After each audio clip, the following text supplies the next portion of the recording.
boa tarde. Portugal vai ter este ano uma cota de pesca maior. Que expectativas é que isso trará ao setor e também o que é que vai mudar ou que impacto é que pode ter na atividade? Ao longo do programa de hoje vamos também saber qual é o estado atual das pescas no país.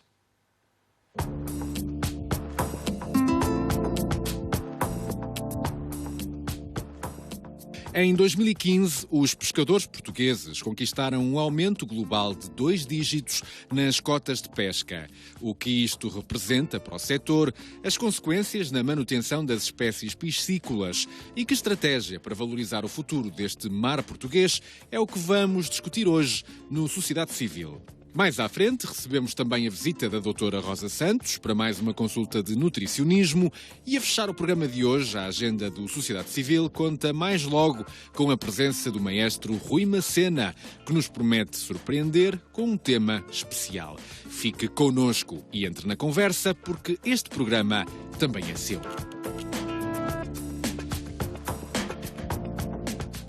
Qual é o ponto da situação das pescas em Portugal? Vamos fazer esse ponto da situação neste programa com a ajuda de Manuel Pinto Abreu, secretário de Estado do Mar, Margarida Castro, investigadora do Centro de Ciências do Mar da Universidade do Algarve.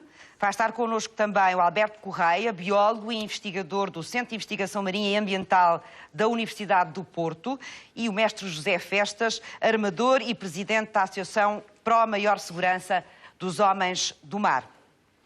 Algumas espécies, em relação às cotas de pesca deste ano, como eu já disse, vão aumentar. Algumas espécies foram beneficiadas, outras não tanto, mas vamos tentar perceber o que é que vai acontecer este ano em termos de cotas de pesca. Ó mar salgado, quanto do teu sal são lágrimas de Portugal. Por te cruzarmos, quantas mães choraram, quantos filhos em vão rezaram. Quantas noivas ficaram por casar, para que fosses nosso, ó mar. Valeu a pena? Tudo vale a pena, se a alma não é pequena. Quem quer passar além do bujador, tem que passar além da dor. Deus ao mar o perigo e o abismo deu, mas nele é que espelhou o céu. É este mar português de Fernando Pessoa que no passado foi autoestrada para os descobrimentos e que ainda hoje é um valioso património económico do país. O mapa de Portugal, como o conhecemos, inclui o território terrestre e o território marítimo, que se estende até ao limite da Zona Económica Exclusiva. E se a proposta de extensão da plataforma continental for aprovada nas Nações Unidas, Portugal será ainda mais mar. Um território marítimo redimensionado 40 vezes superior ao terrestre. 97% de Portugal é mar e é nesse mar que muitos pescadores retiram o sustento. Olha que riqueza, que riqueza! É sete, mas é o quilo, não é a caixa. E é mesmo uma riqueza de valor incalculável. Numa Europa preocupada com a manutenção dos recursos piscícolas, a Comissão Europeia baseia-se em pareceres científicos para calcular os totais admissíveis de captura, que garantam uma economia do mar sustentável. Este ano, de Bruxelas, chegaram boas notícias para este setor. Um crescimento global de 18% nas cotas de pesca, que se traduziu no aumento de 32 mil toneladas de peixe. Aquilo que hoje estamos aqui a discutir foi um aumento de 18% e, em números absolutos, passámos as 100 mil toneladas de pescaria para o nosso país.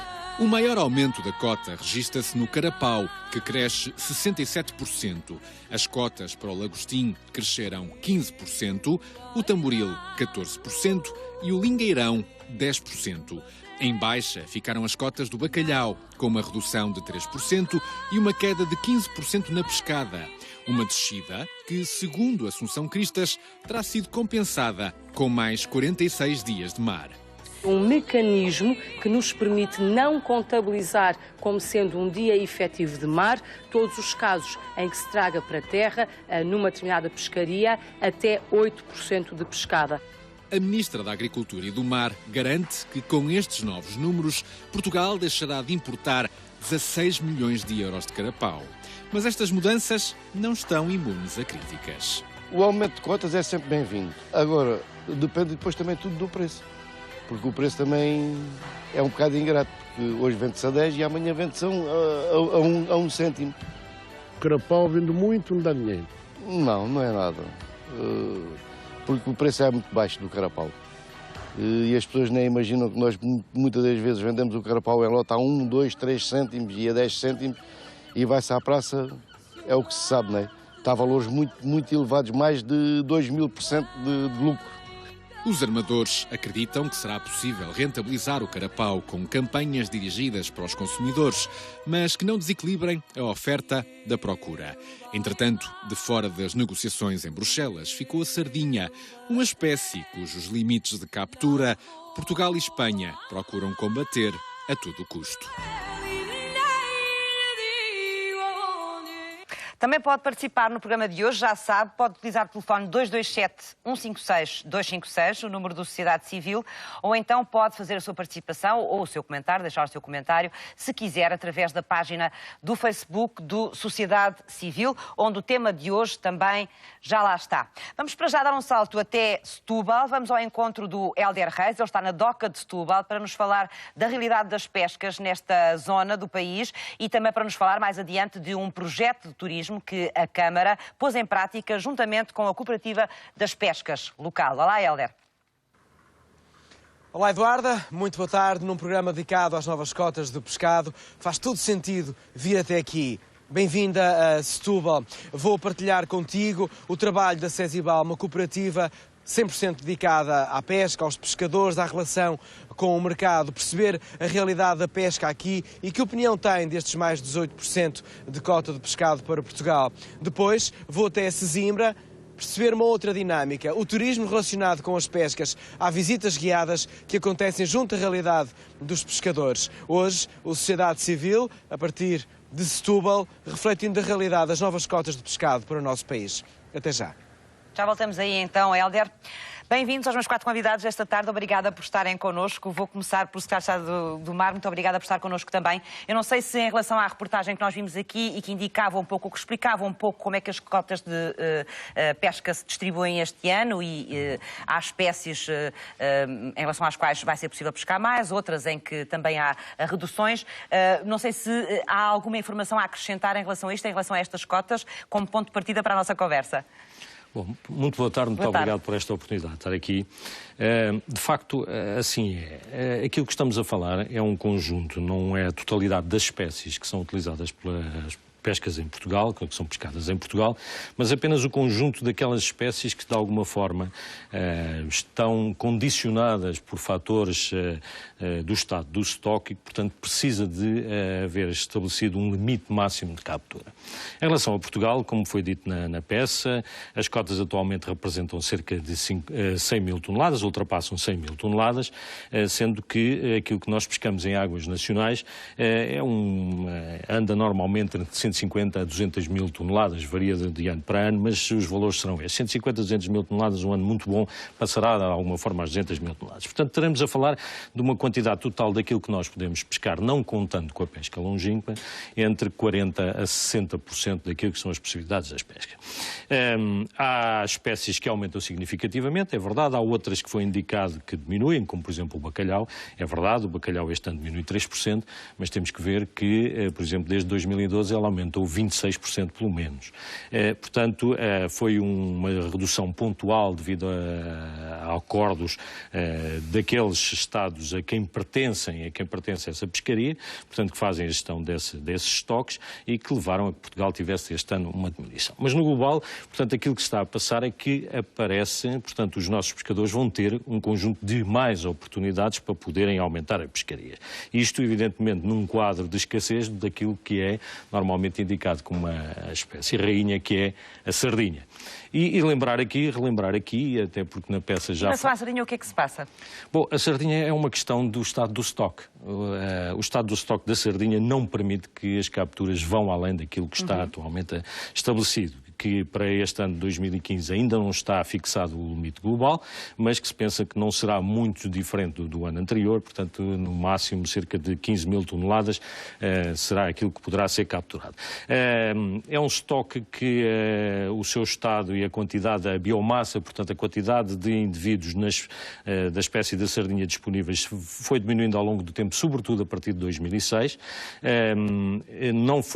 A mortalidade não foi reduzida como devia ter sido sido reduzida de imediato e, portanto, levou a que hoje estejamos condicionados. Embora aquilo que observemos nos últimos 2 anos, o ano passado e já com dados também, alguns dados muito preliminares deste ano, é que o estoque de alguma forma está a melhorar. Mas não está a melhorar de forma a que possamos consentir que haja ou possamos estabelecer possibilidades de pesca mais elevadas. Temos que ser prudentes porque realmente precisamos de recuperar definitivamente este estoque, precisamos de recuperar definitivamente aquilo que poderemos pescar para que no futuro a sardinha volte a ser uma espécie... E fora das nossas águas, o que é que nós pescamos? Onde é que pescamos? Bom, fora das nossas águas nós pescamos fundamentalmente no Atlântico Norte, no quadro da NAFO, e aí Portugal pesca de cerca de 50% de tudo o que pesca do que é pescado nessas áreas, o que corresponde a entre 40 a 50 mil toneladas.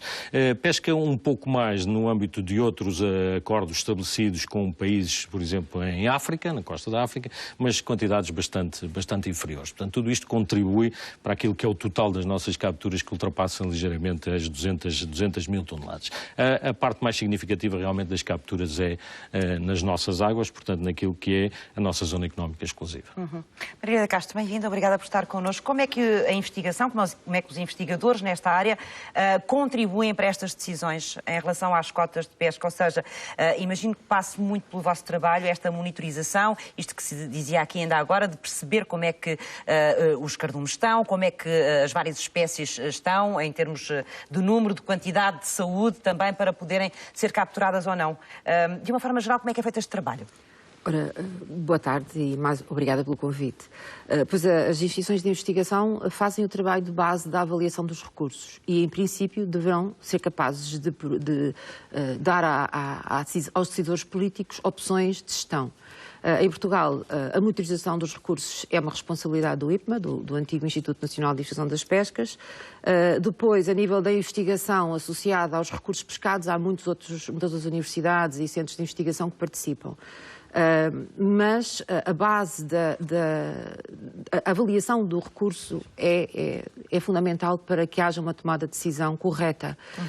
Embora não seja só a parte ecológica que é importante, nem a parte da biologia das espécies. O que é que se avalia de uma forma geral? Avalia-se a quantidade da espécie que existe no mar, a biomassa, avalia-se o grau do impacto que tem a pesca, a proporção de indivíduos que são mortos devido à pesca e avalia-se se o que fica é suficiente para que a espécie se reproduza e continue a produzir capturas no futuro. Isto tem sido tradicionalmente feito de espécie a espécie, portanto há uma capacidade limitada das espécies que podem ser estudadas, porque isto exige um esforço grande, um esforço de meios humanos e técnicos, portanto não é barato fazer isto. Há normalmente opções que são feitas, há umas espécies que são mais estudadas que outras, as mais importantes e as que têm mais relevância para as nossas capturas, e depois há muitos trabalhos das outras espécies que vêm muitas vezes de trabalhos de estudantes, de teses de mestrado, às vezes de doutoramento, que contribuem também com muita informação. É um trabalho feito sistematicamente ao longo de todo o ano? Tem alturas ou não? Conforme a espécie, há alturas indicadas para se fazer monitorização do recurso, mas é um trabalho constante, acompanhando, para além do trabalho que é feito normalmente em embarcações de investigação, em navios de investigação, há um trabalho de amostragem dos desembarques que é contínuo e que é fundamental, que é também uma responsabilidade do IPMA. Esses valores são partilhados com a União Europeia e são tidos em conta também na altura em que são decididas e negociadas as cotas? Com certeza. Todos os países contribuem com essa informação? Todos os cientistas que trabalham numa determinada espécie, num determinado grupo de espécies, reúnem-se anualmente, produzem relatórios, normalmente no âmbito do Conselho Internacional de Exploração do Mar ou da NAFO, conforme os recursos são do lado oriental ou ocidental do Atlântico, e produzem relatórios que são depois enviados para um outro grupo de cientistas que faz a avaliação desses trabalhos e que produz as recomendações que depois são aceitas pela Comunidade Europeia, pelo Conselho de Ministros da Comunidade Europeia, e depois cada país implementa as decisões que são tomadas coletivamente.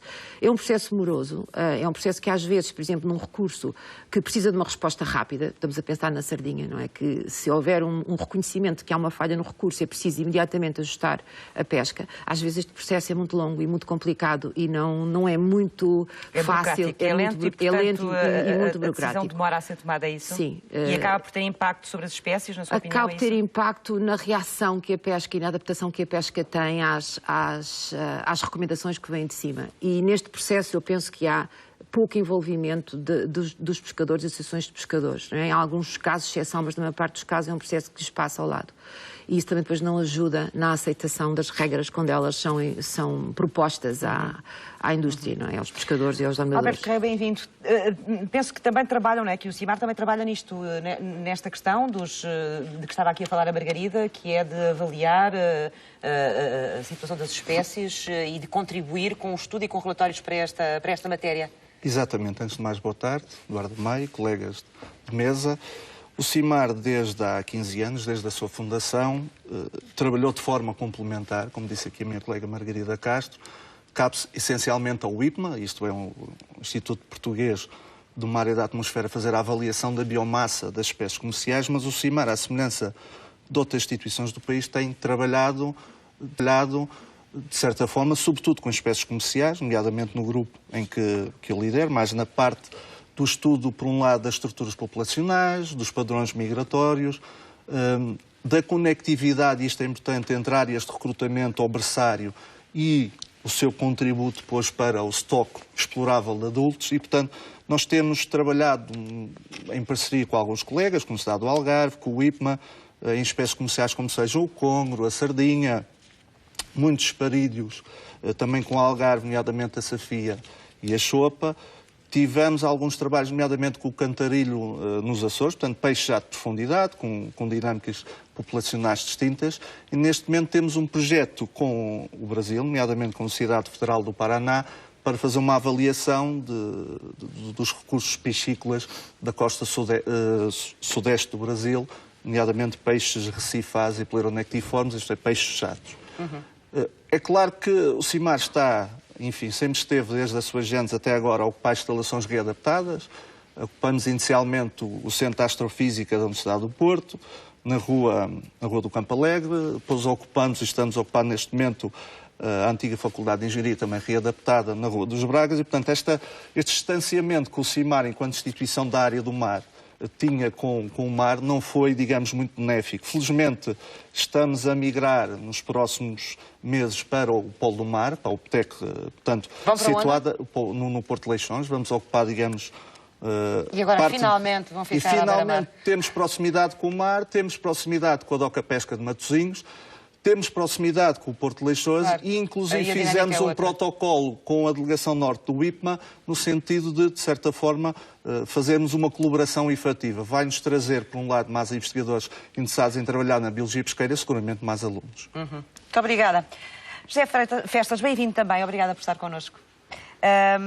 Como é que sente esta questão, nomeadamente aquilo que a Margarida dizia aqui há pouco, já se habituaram a trabalhar no dia-a-dia com os inputs da investigação, ou seja, com aquilo que é fruto do trabalho da investigação, ou esta relação ainda é difícil? Boa tarde. Boa tarde, Sr. Secretário. Boa tarde a todos.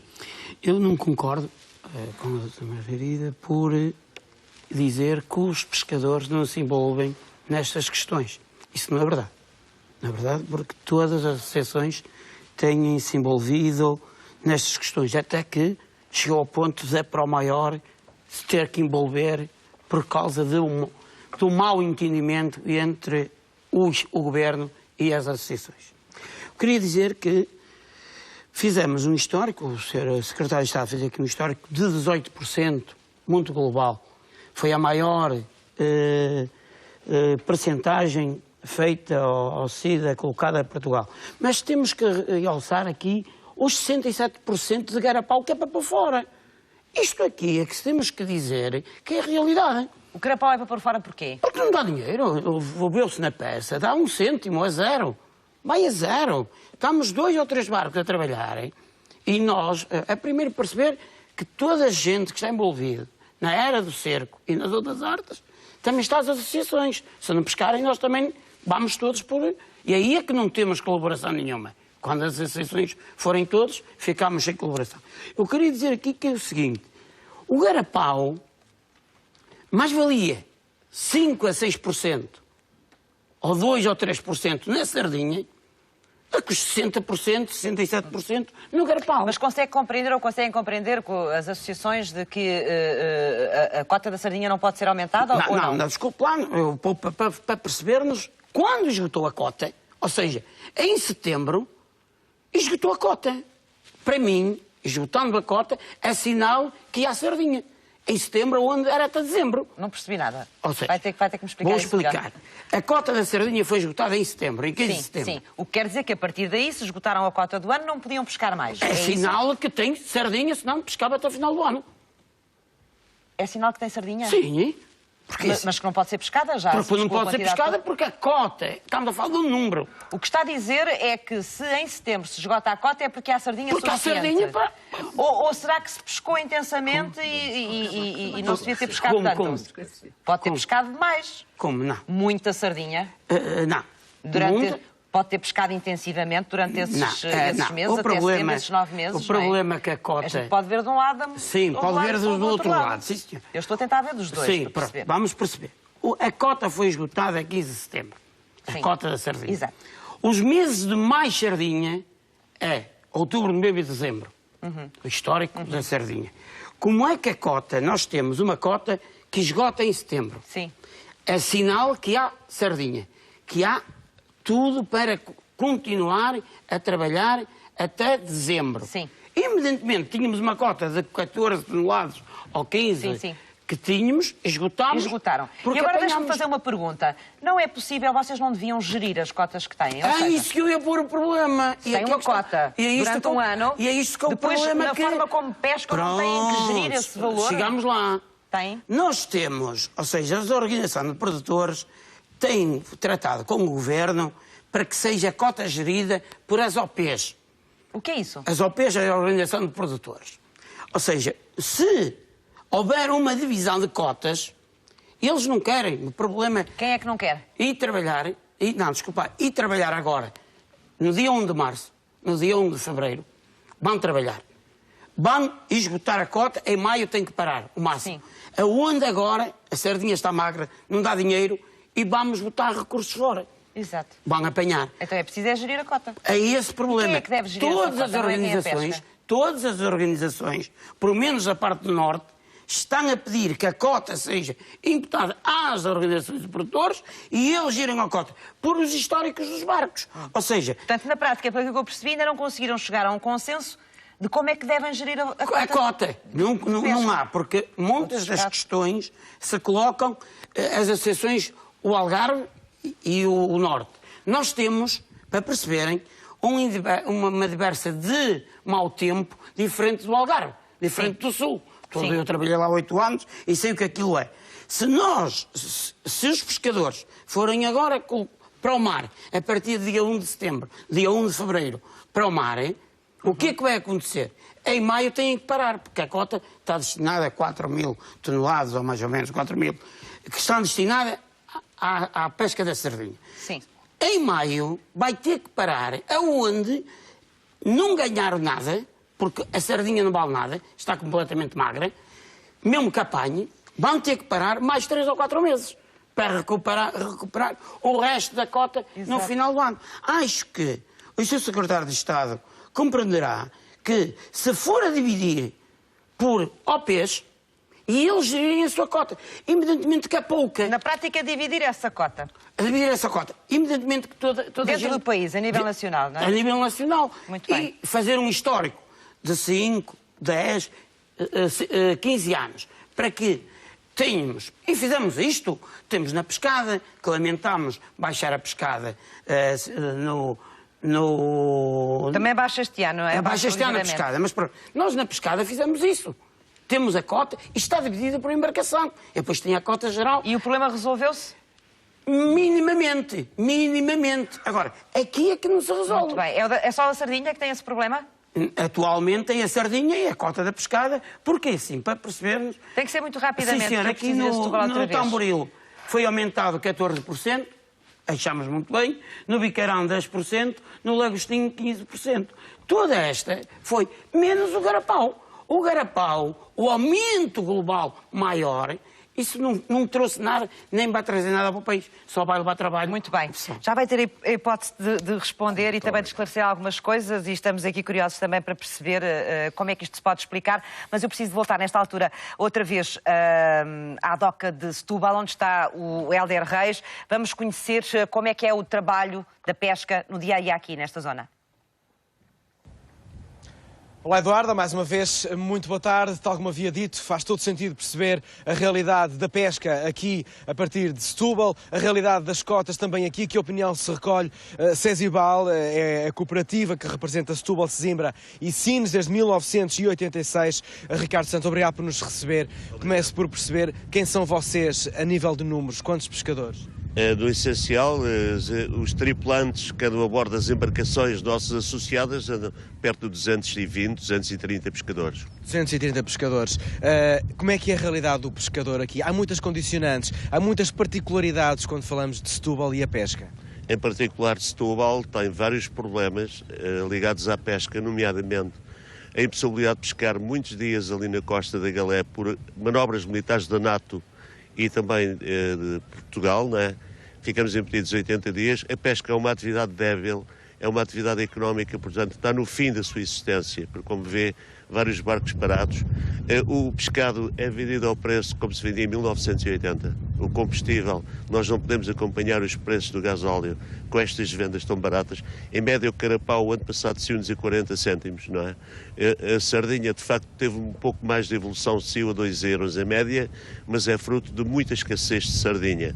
Eu dizer-lhe que a atividade económica aqui em Setúbal, há casos com fome, infelizmente, pescadores que não ganham mais que 100 euros por mês, portanto, para a sua atividade.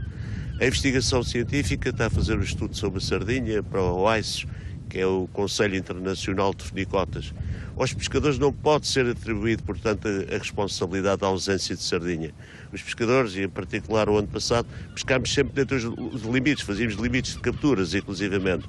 Portanto, a investigação científica tem que se debruçar mais intensamente sobre o que é este fenómeno a sardinha está a desaparecer na costa portuguesa. A parte de tudo isto, há uma carga fiscal que, na sua perspectiva, é elevada em várias dinâmicas no que diz respeito à pesca? Eu diria mais, Hélder, eu diria que 75% da legislação que existe para o mar e para a pesca do cerco em particular está toda desajustada à realidade. Quer na captura, em termos de outras misturas de peixe que se adaptam, quer, portanto, juvenis que às vezes involuntariamente se podem misturar com os adultos e que ao pescador não pode ser atribuída a culpa. E este... Para explicar para o espectador, um pescador, se nas suas redes vier peixe que não pode pescar, é-lhe imputada uma multa, não é? É óbvio que sim. Curiosamente, o único setor é a pesca do cerco que não pode apanhar todas as espécies. O arrastão pode apanhar, a rede amalhar pode apanhar, e nós, quando vamos para o mar à procura do cardume, nunca se sabe as misturas de peixe que está no cardume. E quando apanhamos determinadas espécies associadas à sardinha, a cavalo ou ao carapau, que é a espécie alvo, somos fortemente penalizados. Penalizados de tal forma, que isto é caso inédito, é multado o mestre, é multado o armador, é multado a Sesibal e é multado também o classificador. Quer dizer, é 4 multas. Não há um sistema pedagógico de informar os pescadores, é logo para a aplicação da coima. As coimas são demais. Por exemplo, aqui um barco que está aqui à nossa frente, para soldar uma peça de fundo que levou meia hora, teve que pagar à capitania 90 euros, portanto, de autorização. O soldador levou 20 euros e nós pagamos à autoridade marítima 90 euros. É inevitável falarmos das cotas, os números dizem mais de 18%, mas estes números não satisfazem, porquê? Olha, o número não satisfaz porque carapau nós já podíamos pescar 25 mil toneladas o ano passado e este ano. O aumento da percentagem do carapau não nos vem ajudar nada a nós. O que vinha a ajudar a nós era escoarmos carapau, abrirmos, portanto, as fronteiras do nosso país a outros países com necessidades alimentares e não só, em que nós pudéssemos exportar o carapau, em rigor, como exportamos a conserva de sardinha por aí fora, não é? Mas carapau em fresco, carapau em congelado, era fundamental para a economia dos nossos barcos.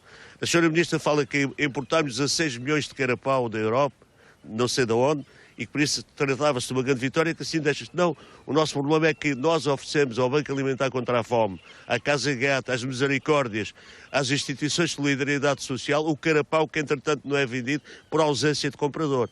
Ou seja, nós vendemos o ano passado, a nível nacional, cerca de 12 mil toneladas, o total do máximo da cota era 25 mil e ainda sobrou metade que não foi, portanto, utilizada.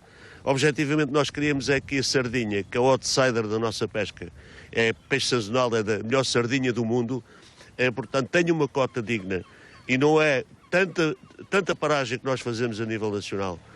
Já cedemos tudo, nós esperamos 15 dias e por mais 30, sem qualquer remuneração, só tivemos uma remuneração de compensação salarial, foi agora, portanto, neste repouso biológico, deu agora cerca de 30 dias uma compensação para os armadores e para os pescadores. Mas nós não queremos dinheiro, nós queremos é condições para desenvolver a nossa atividade. Parar é morrer.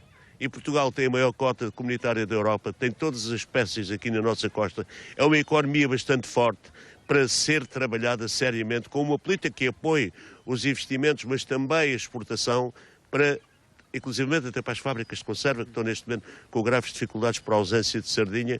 Mas nós temos sardinha no mar, chegamos ao mar, não podemos pescá-la, largamos ao carapau à cavala, a sardinha é morta, infelizmente, é lançada ao mar e não podemos trazer para a terra. Isso é que é um crime.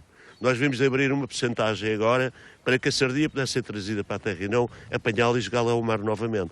Nesse sentido, propus ao Sr. Secretário de Estado uma abertura para essa questão. Muito obrigado por esta sua opinião e por também partilhar connosco a sua experiência. Obrigado e saúde e bom trabalho. Obrigado e também pela oportunidade que nos deram de falar a verdade sobre estas coisas. Muito obrigado. É a opinião recolhida junto à comunidade pescatória aqui a partir de Setúbal, Sesibal. Além das cotas, há toda uma componente social, há toda uma componente de vida dedicada 100% ao mar. Sociedade civil dedicado às pescas de Portugal. Até já. Às pescas e ao turismo, porque daqui a pouco vamos conhecer também um projeto turístico que liga o turismo e as pescas precisamente nesta zona do país, em Setúbal, também com o Hélder Reis. Manuel Pinto Abreu, eu não sei se quer comentar alguma das questões que eram levantadas nesta reportagem. Eu tinha aqui duas questões que eu penso que na prática são as duas grandes questões que são levantadas também aqui pelo José Festas. Uma delas tem a ver com, e era uma questão também que eu lhe queria colocar, mesmo antes de ser aflorada pelo José Festas, que é as cotas de pesca podem aumentar para determinadas espécies, mas depois é preciso que haja um encontro desse aumento dessas espécies com a procura, porque se a procura não for no mesmo sentido, não é? Pelo menos para a atividade de pesca, isso pode não representar à partida logo um benefício, não é? Bom, exatamente. E o caso do carapau provavelmente insere-se aqui. Exatamente, e podemos pegar nesse exemplo e relembrar o que se passava com a sardinha. Sardinha, o preço de venda versus o carapau.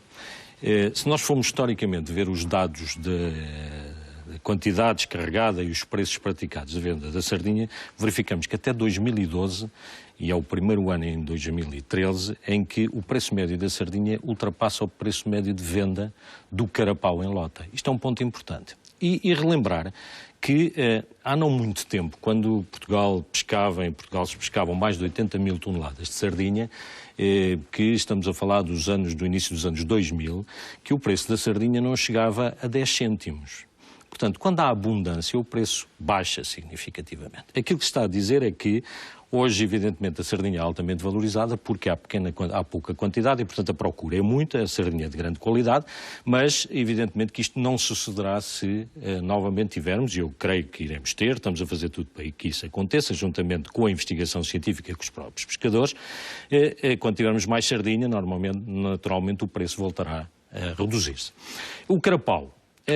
A cota aumentou. Nós importamos carapau. Podemos exportá-lo. Eu ao ouvir as palavras do Ricardo Santos de Setúbal, lembro, por exemplo... Nós importamos carapau porque aquele que nós pescamos não é o suficiente para a procura? Bom, ele é vendido e, portanto, são mais de 10 mil toneladas que importámos no ano anterior, com mais de 16 milhões de euros de valor, como foi referido pela peça e a Sra. Ministra. O que se passa é que, por exemplo, e eu dou apenas o exemplo ali, Sesimbra e Setúbal... Nós esgotamos a nossa cota de carapau. Não esgotamos a nossa cota... Portanto, não esgotámos o ano passado a nossa cota, parte dela foi utilizada para fazer trocas... Quer dizer que os pescadores não se interessam por ela, não se interessam por pescá-la? Não se interessam por pescar por este mito do preço. Por este mito do preço, como já disse, o preço foi até o ano 2013 superior. Então é uma cota superior. Que aumenta, mas que não tem interesse nenhum na prática que aumente, o seguinte, não é? Primeiro, nós podemos, com essa cota, podemos substituir aquilo que importamos. E o preço de venda dessa quantidade que é importada é superior a €1 por quilo. E €1 por quilo é um preço significativo, se formos ver qual é o historial das pescas. Mas para isso é preciso convencer os pescadores a pescarem, não? É preciso convencer os pescadores a pescar. Ou os pescadores e as próprias organizações de produtores também tomarem posição, porque eu ia relembrar o que se passa, por exemplo, em Sesimbra, que, como sabe, e foi mencionado já aqui, o ano passado, em setembro, foi feita uma paragem temporária da atividade da sardinha, da pesca do cerco à sardinha, porque foram atingidas o máximo de capturas para esse ano. O que sucede é que, na altura, apenas cerca de 50% das organizações de produtores pararam. Os outros 50% foram à procura de alternativas. E ali, bem ao lado de Setúbal, em Sesimbra, há uma organização de produtores que se pôs ao caminho e foi à procura de mercados para fazer o escoamento do carapau que foi pescar e está bastante satisfeita com os resultados que foram obtidos, porque os resultados realmente foram muito bons. O preço a que vendeu o carapau... Não, exportou. Portanto, a organização de produtores foi à procura dessa possibilidade. Portanto, há alternativas e há a possibilidade de o fazer. E deixe-me também mencionar aqui que, relativamente à questão da gestão dos estoques, e no caso da sardinha, que é importante, e parece-me que é um problema, não é? Exatamente. Existe a gestão da sardinha é feita através de uma comissão de acompanhamento da pesca da sardinha. E essa comissão de acompanhamento da pesca da sardinha, neles estão representados os armadores, estão representados os pescadores, estão representados os industriais da pesca, das conservas e do pescado, estão representado o Instituto Português do Mar e da Atmosfera, está representada a Administração Marítima. Qual é o papel dessa comissão? Essa comissão reúne, o que ela faz é as recomendações, que são as recomendações que são passadas depois à portaria, para orientar a forma como é feita a pescaria em Portugal, levada a cabo a pescaria da sardinha. Mas depois cada um pode fazer como quer, é uma orientação, não é... Não, é uma orientação, vamos lá ver, é uma orientação macro do que se pode fazer em termos da pescaria, ou seja, é estabelecido, por exemplo, qual é o máximo de capturas para um ano, de acordo com os pareceres científicos. É estabelecida a forma como é distribuída a captura ao longo do ano das quantidades. Há pouco o Mestre Festas falava que até maio... A questão aqui não era essa, eu acho que a questão aqui é mesmo entre zonas de pesca dentro do país, seguinte, não é? O norte, o sul, o centro. E aí é que parece-me que, com certeza, essa falta de entendimento faz com que depois o estoque não seja gerido como devia ser ao longo do ano. Nesta Comissão de Gestão da Sardinha está representada a Associação da Pesca do Cerco, no quadro da qual foi discutida esta questão da possibilidade de distribuir as cotas ou não para a organização de produtores.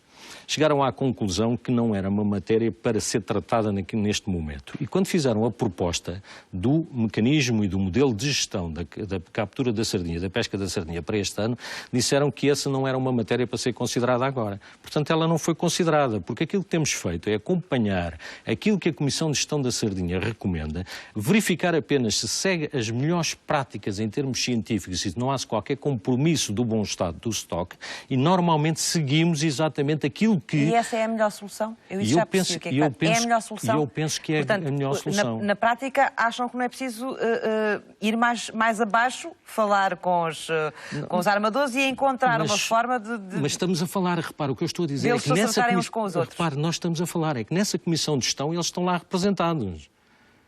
Repare que eles estão lá sentados. Quem está lá é a associação que os representa, a Associação Nacional da Pesca do Cerco, e temos depois a Associação das Indústrias, portanto, os elementos fundamentais estão lá representados. E antes deles irem para essas reuniões da Comissão de Gestão, fazem reuniões em que preparam as medidas que vão ser levadas à prática. Esta questão da repartição das cotas pelas organizações produtoras foi discutida antes da última reunião da Comissão de Gestão da Pesca da Sardinha e foi decidido pela Associação não levar essa matéria, não considerar essa matéria. Portanto, não foi sequer levada à reunião da Comissão de Acompanhamento da Pesca da Sardinha, a qual decidiu fazer uma proposta. Portanto, estão lá representados todos. O dizer que não estão representados não é verdade, porque de facto estão lá representados. Evidentemente que o que sucedeu, e eu também confirmo, é que imediatamente a seguir a essa tomada de posição começam as associações, cada uma a fazer a sua proposta. No entanto, quando tiveram a reunião em conjunto, a proposta foi só uma e é aquela que está... Na prática, a mensagem é organizem-se. Exatamente. Eu penso que é fundamental isso, e é fundamental, sobretudo, as organizações de produtores olharem para todas as boas práticas. Todas as boas práticas são aquelas que outras organizações de produtores fazem, olharem as boas práticas que os próprios a investigação científica lhes propõe também. Portanto, eu acho que é fundamental o esforço comum, porque a possibilidade existe. O mar português tem peixe, não é tão rico como nós pensamos. A sua riqueza não é proporcional à sua área, mas, no entanto, tem peixe. Essa é uma questão importante. importante, porque é uma questão que é muitas vezes levantada, nomeadamente por quem trabalha neste setor, não é? Se nós temos tanto mar, não é? Como é que é possível que tenhamos cotas de pesca tão pequenas? E é uma questão recorrente, e nós já temos cotas de pesca há muitos anos, não é? E essa questão vem sempre ao de cima. Margarida, quer explicar-nos Bem, há um mal-entendido que que nós, por termos muita água, temos muito peixe, e não é verdade. Porque as zonas onde a produtividade é elevada são zonas com profundidades abaixo dos 200 metros. E nós temos uma faixa muito estreita. A zona é muito profunda, quer dizer, as zonas de pouca profundidade, profundidades abaixo dos 200 metros, onde a produtividade é elevada, nós temos uma faixa muito estreita. A outra razão para ter grande produtividade são zonas que têm nutrientes que vêm do fundo, com correntes fortes que trazem nutrientes para a superfície, e nós também não temos, são zonas de afloramento costeiro, também não temos muito afloramento costeiro, temos afloramento sazonal e moderado. Portanto, não temos nada... Mas o afloramento costeiro é importante porquê? Porque traz para zonas, portanto, a produção, para que haja peixe, é preciso que haja luz, não é? Porque é preciso que se forme o fitoplâncton, que é a base de toda a cadeia de alimento, que depois dá origem às produções de peixe, e é preciso que a profundidade não seja muito grande para que os nutrientes da água não passem para o fundo, portanto, que se mantenham naquela zona onde há luz. Não é? Portanto, é nesse conjunto de pouca profundidade, até aos 200 metros, e haver luz do sol que consiga penetrar na água, que se conseguem grandes produtividades. Quando nós temos zonas muito profundas, mas que recebem nutrientes debaixo de vida correntes, aí nós temos, por um mecanismo diferente, não porque o fundo impeça que os nutrientes deixam, mas porque eles vêm do fundo em grande quantidade, temos as zonas de afloramento. As zonas de afloramento são as zonas mais produtivas do oceano. Estão associadas, por exemplo, à cheveta do Peru, aos grandes estoques da Mauritânia, de sardinhas, a corrente Benguela e as zonas de produção na África do Sul. Portanto, são grandes produções de biomassa. Nós não temos isso. Temos produções muito moderadas. Em termos comparativos, no Atlântico Norte, as zonas mais produtivas são o Mar do Norte e os bancos da Nova Escócia e da Groenlândia, que têm essas condições. Portanto, nós não temos muita quantidade de peixe, nunca tivemos. Historicamente, sempre fomos à procura, fora das nossas águas, do peixe que necessitávamos para comer. O que temos, como sugeriu aqui o Sr. Armando Pinto Abreu, é uma enorme diversidade de recursos e uma grande qualidade. E, portanto, nós deveríamos apostar numa pesca muito criteriosa, que aproveitasse estas características. Qualidade, portanto, o nosso peixe é e não bom, quantidade. O nosso peixe é bom e temos muita variedade. E temos uma grande variedade. Mas não quantidade, é isso? Nada que se compare com a diversidade de espécies que têm os países do norte do Atlântico. Mesmo esses bancos ricos em pesca não têm a diversidade de espécies que nós temos. O que quer dizer que nós precisaremos sempre de importar peixe, porque nós somos grandes consumidores de peixe, comparado com outros países europeus ou não? Nós temos que pôr aqui, nesta equação, o bacalhau. Grande parte do peixe que importamos é bacalhau. E houve uma questão histórica para o fazer, porque era o peixe que alimentava as pessoas, não é? Tem uma maneira de... A partir do momento em que entra na rede de comercialização não tem praticamente perdas, porque vem salgado e as pessoas gostam de ter em casa, não se estraga, não perdem, aproveita-se tudo. Mas nós, se calhar, devemos rever o consumo de bacalhau. Devemos rever como? Olha, vou dar uma sugestão, como a máscara Paulo. Tentem substituir. Eu acho que tem a ver com outras coisas também, não é? Nós não podemos... a tal história, mas também até a nossa gastronomia está impregnada de bacalhau, não é? E não de carapau. Eu vou dizer o que faço. Como bacalhau em dias de festa, quando vou almoçar fora, não como bacalhau com a regularidade que os meus pais comiam, não é? Mas porquê que acha, e era bom conseguir explicar e que nós percebêssemos, os espectadores também, porquê que acha que nós devíamos rever a nossa... Nossos hábitos alimentares. Nossos hábitos alimentares. O consumo de bacalhau porque é importado. Estamos a contribuir para algum desequilíbrio na nossa balança e havendo a frota a pescar peixe excelente e de grande qualidade, faz todo o sentido que se dê prioridade ao peixe pescado pela frota nacional. E, portanto... O que quer dizer, está aqui a dizer uma coisa muito importante, que é nós, consumidores, também podemos contribuir para o bem-estar deste setor. Exatamente. Não é? Em Portugal. Mudando alguns dos nossos hábitos de consumo. Os nossos hábitos, basta transferir umas refeições de bacalhau, de peixe importado. Comemos agora peixes baratos que aparecem nas grandes superfícies de água doce, pangas, perca do Nilo. Isso é tudo importado, não tem nem de perto a qualidade do peixe que é pescado na nossa costa. Portanto, tentar fazer uma alimentação baseada nos produtos que são pescados pela nossa frota. Os produtos frescos, os enlatados, nós temos excelentes conservas e, portanto, podemos diversificar. Temos bivalves, agora temos produções de mexilhão, de ostra, quer dizer, tentar usar para os dias de festa, não o bacalhau, mas estas coisas tão boas que nós temos na nossa costa. Para rematar, por favor, que eu tenho que ir... Só um exemplo deste esforço de diversificação, e que foi um esforço notável levado a cabo pela DOCA Pesca, o exemplo da cavala. Nós duplicámos desde 2011 para o ano passado... Que era um peixe que ninguém queria, não era? Ninguém queria. Não só duplicámos a quantidade capturada, como o exemplo é este, se virmos os programas de culinária dos grandes chefes hoje da nossa televisão, sistematicamente usam a cavala. Porque a cavala, de facto, pode é um belíssimo produto. Também, não é? E outro até exemplo porque a culinária está na moda. E... Exatamente. Outro exemplo é o polvo. O polvo foi iniciada uma campanha há mais de um ano. Neste momento, o preço médio de venda, a valorização do polvo capturado dos pescadores subiu cerca de 40%. Portanto, isto são bons exemplos daquilo que se pode fazer para realmente fazer com que o nosso peixe, que nós dizemos que é o melhor do mundo, tenha realmente a valorização correta, que é isso que nós pretendemos e é aqui que podemos dar um grande salto. Eu já vou dar a palavra ao Alberto e ao José também. Já a seguir vou só regressar mais uma vez a Setúbal, onde está o Hélder Reis, na DOCA de Setúbal, agora sim para nos falar de um projeto de turismo que foi criado entre a Câmara Municipal e a Cooperativa de Pescas de Setúbal, Sesimbra e Sines. Hélder. Olá, Eduarda, mais uma vez, muito boa tarde. Num programa onde refletimos as novas cotas de pescado para o nosso país, há também uma componente turística que nós nunca devemos esquecer. E quando ela é cruzada com a tradição, parece-me ouro sobre azul. Bem-vinda a Sesimbra desta feita. Há visitas guiadas que acontecem até aqui. O que é que o turista quer ver e o que é que o pescador quer mostrar? A minha convidada, Wanda Pinto, faz algumas dessas visitas. Obrigado por nos receberem. Quem é que vem até cá e o que é que quer ver? Nós estamos a fazer isto, portanto, começámos o ano passado, como experimentalmente, para ver se os turistas aderiam a esta iniciativa, que nós chamamos as visitas à DOCA Pesca. Felizmente a DOCA Pesca também respondeu de forma muito positiva, tanto que por vezes até saem fora daquilo que são as visitas habituais, mas eles têm dito sempre que sim, e são turistas, são pessoas de Sesimbra, são escolas, é um bocadinho todo o público em geral que quer vir até à DOCA Pesca e ver realmente como é que se processa a chegada do peixe, o acondicionamento e depois a venda, que também é importante, e é importante para o turista ver que o peixe que come em Sesimbra, que nós tanto anunciamos como o melhor peixe do mundo, eu acho que sim, que é o melhor peixe do mundo mesmo, chega até aqui fresquinho e por vezes vem ainda vivo a chegar até aqui à nossa DOCA Pesca. Isso é muito importante para eles verem tudo isto. O próprio preço do peixe, porque muitas das vezes as pessoas pensam que o peixe é caro no restaurante, mas o bom peixe também é caro quando chega à DOCA Pesca.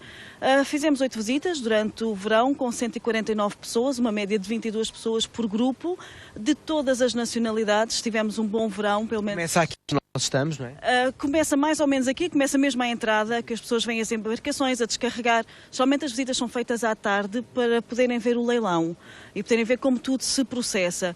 O pescador geralmente gosta de mostrar o seu peixe, o pescador tem orgulho naquilo que faz. Tem essa sensibilidade, podia às vezes sentir de alguma forma alguma invasão, mas não, há uma receptividade total da parte do pescador. Há uma receptividade total da parte do pescador, de quem trabalha aqui na DOCA Pesca, que também gosta de mostrar o seu serviço, a forma como trabalha o peixe. E que chega à mesa do restaurante realmente como um peixe fresco, um peixe saboroso, um peixe muito bom, e a gastronomia é muito importante no turismo. Além desta paisagem magnífica que temos aqui, das nossas embarcações típicas que ainda aqui chegam, e esperemos que continuem durante muitos e muitos anos.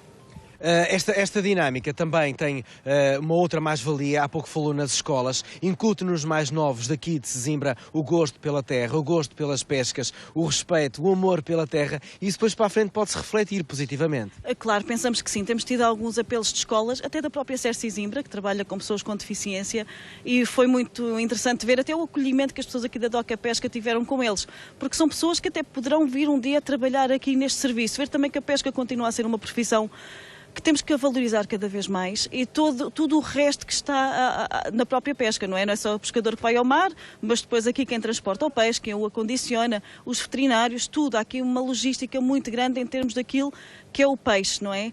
E, entretanto, as escolas têm feito esse apelo e, sim, temos que mostrar aos jovens, às crianças, que o nosso peixe vem do mar, como é que se pesca, o que é que eles comem, apelar também ao consumo, ver que é bom para a saúde, e é como se costuma dizer, se não for a própria terra a acolher e a valorizar aquilo que nós temos, não vão ser os outros que vêm de fora depois que o vêm fazer. Quanto mais nós valorizarmos aquilo que temos, mais os outros valorizam também. E Sesimbra realmente tem esta tipicidade de uma terra lindíssima, não é? Toda banhada por mar, pela serra, temos aqui paisagens únicas, as nossas embarcações e realmente o nosso peixe, que ainda vem daqui dos nossos mares. Muito obrigado por esta rápida visita guiada. Bom trabalho e um ótimo ano. Muito obrigada também, um ótimo ano também para vocês e obrigada por terem vindo aqui e vamos continuar com as visitas no próximo ano. Quem quiser vir a Sesimbra, informe-se. Nós temos também um site dedicado a esta temática, que é o www.sesimbrepeis.pt, onde estarão anunciadas e temos informação sobre esta e outras iniciativas que nós temos nesta promoção que nós fazemos de Sesimbra é Peixe. Muito obrigado. Fica aqui o convite. Sesimbra é peixe. Passe pela internet, marque a sua visita e conheça com olhos de ver a vida dos pescadores. Portugal virado para o mar. Portugal virado para os nossos pescadores. Conhecê-los é regra. Ora, muito bem, a sociedade civil hoje tem aroma de maresia. Tem aroma de respeito também pelos nossos pescadores. As cotas do nosso pescado e também a vida dos nossos pescadores. Hoje, Sesimbra, na sociedade civil. Até amanhã. Obrigada, Hélder. Bom regresso.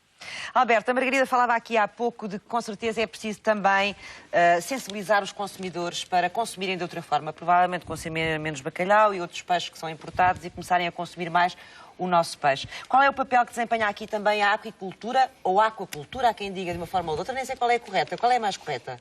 Acho que são as duas, pessoalmente. E como é que nós estamos a esse nível? Prontos. Eu não sei se podia voltar só atrás, porque isto é claro, acima de tudo um programa assim pedagógico. Sim. E há algumas questões que são interessantes, e eu vou abordar inevitavelmente a questão da aquacultura, sobretudo para esclarecer o ouvinte lá em casa, que muitas vezes é um leigo, que se prende com algumas questões tipicamente portuguesas de nossos hábitos alimentares e a questão, como falou aí bem Margarida Castro, da nossa pouca extensão de plataforma continental. Primeira questão que se coloca: nós somos, não sei se as pessoas têm essa noção, o terceiro país do mundo com maior consumo de pescado por habitante por ano. Cerca, de acordo com a FAO de dados de 2012, cerca de 60 kg por habitante por ano. Temos apenas à nossa frente a Islândia e o Japão. E, portanto, isso é um aspecto importante. Não sou da opinião da Margarida... Depende para aquilo que a gente usar. Porque é que esse valor é... Porquê é que quis falar desse valor? Somos o terceiro maior consumidor de peixe. Exatamente. Isso provoca-nos alguns... O nutricionista diria que é bom. É ótimo, até Exato. por via dos ácidos gordos poliinsaturados, da série ômega 3 e ômega 6, que são excelentes do ponto de vista nutricional, aliados à dieta mediterrânica. Mas consumimos peixe a mais? Eu não sou dessa opinião. Agora, o que nós temos é que ser pragmáticos. Não somos, eu pessoalmente, como investigador, não sou nem otimista nem pessimista.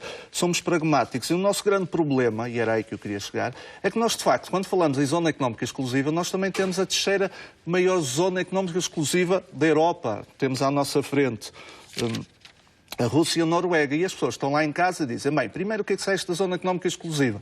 Se calhar convém dizer que definiu-se a partir da Convenção das Nações Unidas sobre o Direito do Mar, que os Estados, e nós somos um Estado costeiro com duas regiões arquipelágicas, Madeira e Açores, e, portanto, nós definirmos 200 milhas náuticas da linha de costa, que são sensivelmente 370 quilómetros, nós temos uma zona económica exclusiva de 1.700.000 quilómetros quadrados, o que é muito, é uma imensidão. Exato. Mas pode ser muito grande e não ser muito produtiva. Exatamente. Se formos ver a questão da plataforma continental, a nossa plataforma continental, porque é inexistente, basicamente, uma questão orográfica na Madeira e nos Açores, é quase inexistente, é muito estreita em Portugal continental, tem em média 40 quilómetros.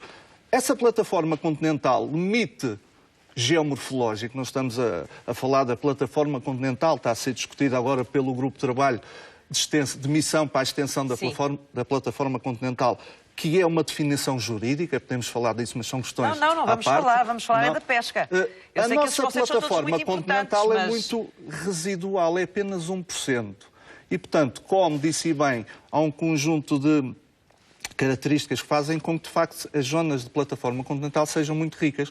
Portanto, se nós temos 1% apenas da zona económica exclusiva com pouca produtividade, embora tenhamos uma grande diversidade de espécies piscícolas, obviamente que levanta-nos problemas que vamos ter que ou importar, como o fazemos, ou eventualmente ter por uma via alternativa, que é a questão da aquacultura. Ou então também, lá está, um dos caminhos a seguir, para aquilo que eu percebi, é incentivar cada vez mais as pessoas, mudando alguns hábitos alimentares, a continuar a consumir peixe, mas provavelmente a consumirem outro tipo de espécies, não é? A questão da aquacultura representa muito pouco, de acordo com os dados que estão expressos no Anuário das Pescas, emitido pelo Instituto Nacional de Estatística, em articulação com a Direção-Geral de Recursos Naturais, Segurança e Serviços Marítimos, pode ser consultado.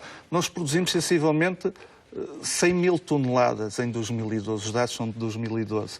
Dessas 100 mil toneladas, 95% a ver com as espécies marinhas e estuarinas. Genericamente, em termos de peixes, nós tivemos, obviamente, o pregado, a dourada... Estamos muito abaixo dos países da Europa, Alberto, nesta produção. Exatamente. E esta produção é um caminho para que se continue a consumir peixe sem dar cabo das espécies É o caminho inevitável. É inevitável? É inevitável. Reparte do ponto de vista mundial... E o peixe é tão bom como é aquele que a gente come do mar? São outras questões. Uma questão de, eu às vezes, em jeito de brincadeira, digo que por deformação profissional, eu prefiro os produtos da pesca, porque do ponto de vista organolético, isto é, de qualidade sensorial, as coisas ainda não são comparáveis, mas tem havido muito trabalho para que, de facto, se melhore muito a qualidade do peixe da aquicultura. Mas acha que vai ser inevitável esse caminho, é? Sem sombra de dúvida. Porquê? Só em termos mundiais, nós sabemos que atingimos um patamar máximo de cerca de 100 milhões de toneladas. Não chega, cerca de 90 milhões de toneladas. Isto desde 86 até 2013, 2012.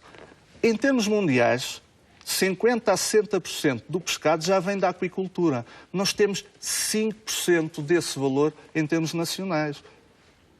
E, portanto, eu disse 100 mil toneladas, peço desculpa, 10 mil toneladas. E, portanto, nós produzimos cerca de 5%. Espécies dulceaquícolas é apenas 5% do montante e restringe basicamente à região do Norte, com as fruticulturas.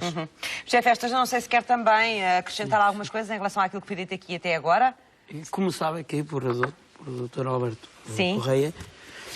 Perguntou-lhe qual era a diferença.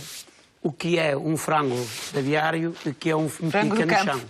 É mais ou menos assim. Para perceber... Então ainda temos sorte, temos para perceber a diferença, de comer peixe vindo do mar. Tanto, ali, respondendo os países estão piores que nós a esse nível de consumo. Sim, ali respondendo ao Sr. Secretário de Estado, a dar um bom exemplo de Sesimbra, Sr. Secretário de Estado, eu fazia-lhe uma pergunta mais direta. Se tivesse lá 45 embarcações, não estamos a falar de 70, mas sim de 40, mais 45 embarcações a pescar o garapau, a Sesimbal, tinha capacidade de exportar o garapau? Só esta pergunta muito direta. Que estamos a falar de 4 embarcações que foram pescar.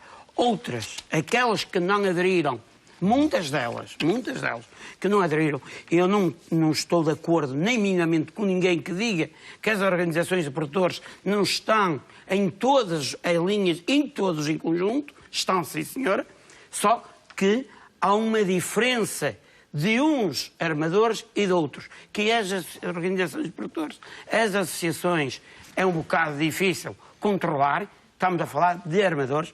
Agora aqui estamos a falar de 4 embarcações. Se nós tivéssemos noutra zona do país 4 embarcações, falou na Cabala e muito bem, eu tenho um diploma dado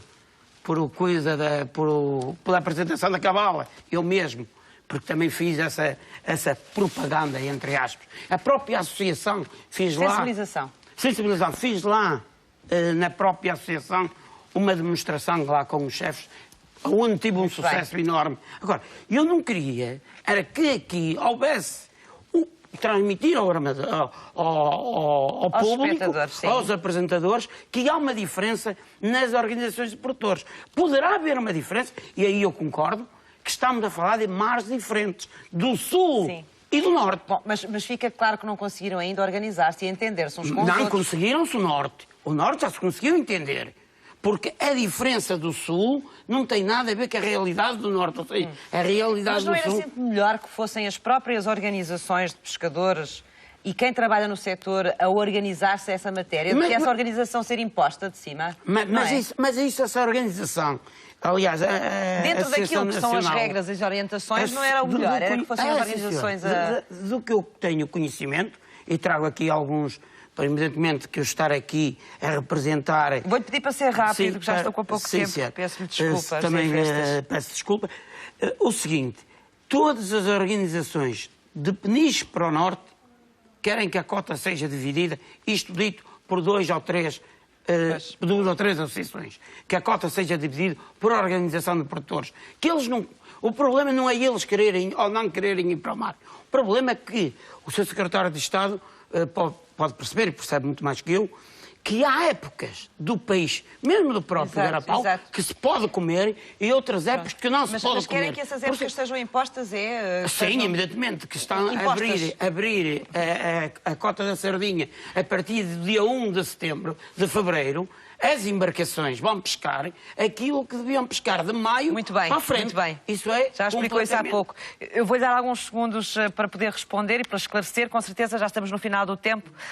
E lhe pedir só que nos esclarecesse sobre esta questão. Usando esses poucos segundos, eu penso que a chave fundamental está em continuarmos este esforço de a gestão ser uma gestão assumida por todos. Partilhada, exatamente. A administração... Cada um com as suas funções, bem. A investigação científica, os investigadores têm um papel fundamental, os pescadores, os armadores e os comerciantes têm estado todos representados na Comissão de Gestão de Sardinha. Eu acho que isto é um bom exemplo, é uma boa prática, deve continuar e agora teremos é que quando alguém estiver representado por uma associação, deve assumir que essa representação até ao final. Ou seja, quando a posição for assumida e for apresentada, essa deve ser uma posição... Pode ser a várias vozes, não é? Não pode ser a várias vozes, porque senão aí nunca não chegamos a uma conclusão e a nossa capacidade de uma boa gestão falha. Mas, de qualquer forma, eu não tenho a mínima dúvida que as possibilidades da pesca em Portugal são muito boas. Nós temos, com certeza, muito trabalho a fazer, mas, fundamentalmente, só depende de nós. E como apenas depende de nós, eu estou convencido, como todos queremos o melhor para este setor da atividade, que é um setor fundamental, é um setor que hoje representa a nível nacional mais de 1.200 milhões de euros, tem um peso significativo da economia, não pode ser de outra forma e o caminho é só aumentarmos realmente a nossa eficiência e a nossa produtividade. Muito obrigada aos quatro por terem vindo esta tarde à Sociedade Civil e nos terem dado toda esta informação. Vamos mudar de página, vamos falar